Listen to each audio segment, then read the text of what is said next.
riba ini sangat luar biasa. Rasulullah SAW pernah beliau mengatakan dalam salah sebuah hadis, saya baca di dalam kitab Al-Iman, ditulis oleh Syekh Abdul Majid Zandani, seorang ulama dari Yaman. Beliau menukil salah sebuah hadis bahwa kelak di akhir zaman manusia tidak akan bisa lari dari riba. Orang-orang yang bersikukuh untuk meninggalkan riba, maka sungguh dia masih kena debu-debunya. Karena demikian luar biasa dunia riba ini. Dan kalau kita buka dalam kitab Fiqhus Sunnah Syekh Sabik, beliau menukil beberapa pendapat ya ulama zaman dahulu dan juga termasuk tokoh agama selain dari agama Islam. Hampir di dalam agama samawi semuanya mengharamkan praktek riba. Semua agama samawi hampir semuanya mengharamkan praktek riba. Baik, kita baca ta'rifuhu ya, makna riba ini kalau secara bahasa. Kalau kita buka dalam beberapa kitab komus, ada dalam Kamus Muhit, saya baca di Mu'jamul Wasit ya, di sini tidak disebutkan.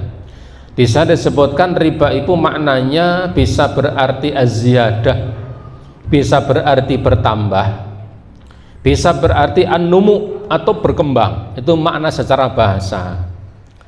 Adapun makna secara istilah, banyak para ulama mendefinisikan makna riba ya dari si istilah.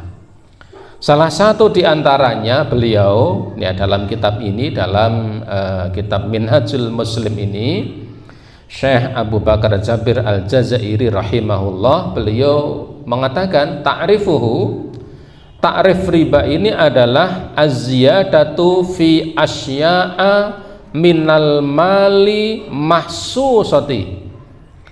Riba itu adalah tambahan ya, fi asya'i min malil mahsusah, tambahan pada harta-harta yang tertentu. Artinya memang pada asalnya riba itu terbatas pada komoditi tertentu, pada barang-barang tertentu pada asalnya. Pada apa saja?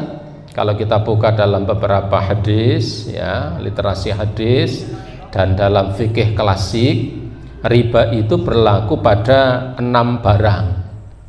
Yang pertama adalah emas ya, emas.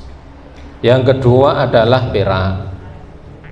Yang ketiga adalah gandum ya, gandum saja, gandum bur. Yang keempat ada sa'ir. Sa'ir itu juga jenis gandum. Jadi ada bur, ada sa'ir, tapi sama-sama gandum. Yang kelima adalah kurma, dan yang keenam adalah garam. Itu pada asalnya. Komoditi riba ini pada asalnya pada 6 barang ini. Ya, jadi pada emas, perak, kemudian bur itu gandum, sa'ir itu juga gandum jenis tertentu, kemudian ada kurma dan ada garam. Ini komoditi riba. Tetapi kalau kita buka ya fatwa-fatwa dari para ulama dan juga yang dilakukan oleh para sahabat, para tabi'in, kemudian ya di antara para ulama memberikan satu kias bahwa riba ini tidak terbatas pada 6 komoditi ini, tetapi termasuk pada apa? Termasuk pada yang punya nilai sama, menggantikan barang-barang ini dan punya takaran timbangan yang sama atau bisa ditimbang. Emas dan perak dikiaskan juga dengan uang, karena uang ini alat transaksi jual beli. Atau ketika ada gandum, ada kurma, berlaku juga pada makanan-makanan yang lain, lebih-lebih bahan makanan pokok yang bisa ditakar, bisa ditimbang dan bisa disimpan dalam waktu yang lama. Sehingga riba ini juga berlaku pada beras, pada bahan makanan pokok, termasuk pada gula, termasuk pada minyak, karena memang termasuk bahan makanan yang bisa ditimbang dan bisa disimpan dalam waktu yang lama.